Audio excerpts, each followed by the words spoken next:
ang pagiging OA, ma-relate yan sa effort, Opo. di ba? Minsan, kailangan talaga umu-OA tayo, Yes po. makapal mukha natin para may makuha tayo. Amen. Yes, yes, Kasi yes. tayo Diba? rin ang mag-aangat sa mga sarili Oo. natin. Meron ako dyan, halimbawa, ito guesting, tapos na-regular ka. Ang dami yes. nangyari sa akin ganun. Kasi sabi ko, Oo nga. gagalingan ko talaga to, tapos babaitan ko talaga to. Hello po. Oy! Oy! Yung hello, ako po si Charis, ano pong name niyo? Ganon. So, hindi ko alam kung OA yung effort na yun, pero may instance ba na nag-extra mile talaga kayo? Like, I want this show, I want to my stay here. gosh. Example, PBB, or kung may iba pa? Ako nung pinakauna kong pasok dito sa Manila, alam niya ni Sairi. Saan ka ba galing talaga? Galing ako Davao del Sur. Davao.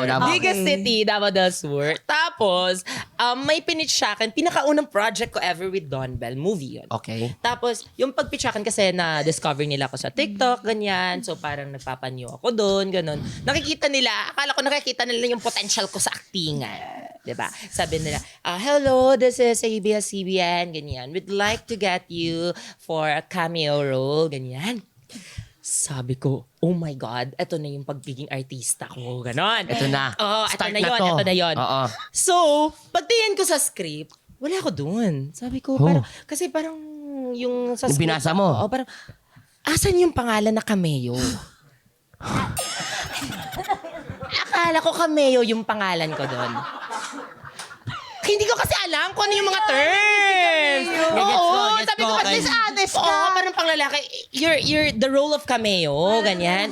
Pero sabi ko, hindi, opportunity na to. So, kailangan ko Siyempre. gumo dito. Oo. So, yung ginawa ko, hindi pa kami marunong mag-book nito, ganyan, ng mga airplane. First time kong umalis. Yes, yes. Tapos, kailangan within 3 days po, kailangan po kayong pumunta na ng Manila. ng Ganito, Manila, oo. ganyan.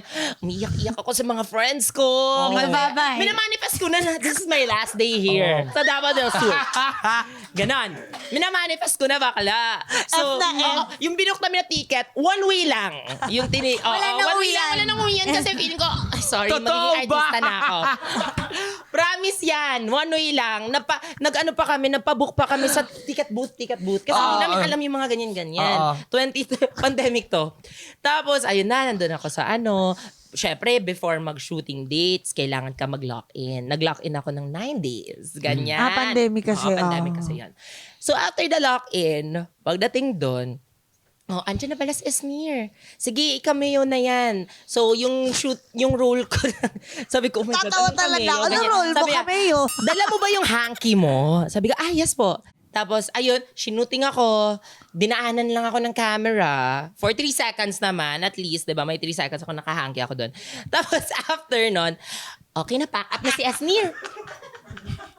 Sabi ko, excuse me po, I thought cameo po. Ay, oo, cameo. Yung parang ano lang, madali lang, ganyan. Saglitan lang. Special exposure. Baklo, hindi ako papayag. Kasi parang yung iba na yung iba na yung nasabi ko kay la mama. Sabi, Anong role ang sinabi mo kay mama? Ano? ma, artista na ako.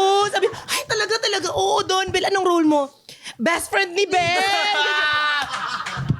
Tapos makikita lang nila ako ng 3 seconds na nakapanyo. Hindi pwede yun. Takip pa yung si mama, 50%. kinalat na sa buong barangay, ganyan. Kaya parang isang buong pamilya ko naghatid sa akin sa airport. Nakaban pa kami.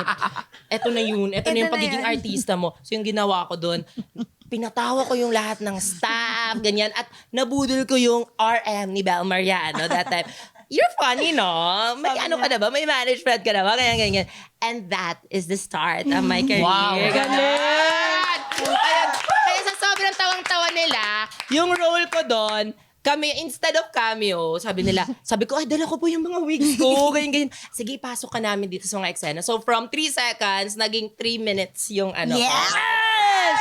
At iba-ibang characters yun siya. Iba-ibang Iba-iba. characters. So, feeling ko, Ang kung hindi galing. ko pinush yung opportunity na yun, kung hindi ako nagsinungaling sa mama ko na best friend ko si Bel Mariano doon. Hindi mo mamamanifest. Hindi, wala ako dito ngayon. Kaya sobrang grateful ko talaga Nag-set sa ka ng pagiging goal OA eh. ko. Tsaka, Yes! for sure, ang ganda nung nagamit mo talaga yung character mo sa pagko-content. Napaganda mo yung pelikula. Kasi, iba-iba itsura mo. Tsaka pick nung Pero ano niya yun. Oo, yun yung Skit. parang noon. So, sobrang bilis ng pacing ng buhay. Noon, 7 Totoo. days pa lang po akong na nagva-viral. Grabe, Kinuha na po agad ako. Kaya Dapat ka talagang kuhanin kasi kung isipin mo kung 7 karakter yun. Ang laki sa budget nun. Ikaw na lang. Diba? Ako na lang. Ikaw Siya na na rin ang hair and makeup niya.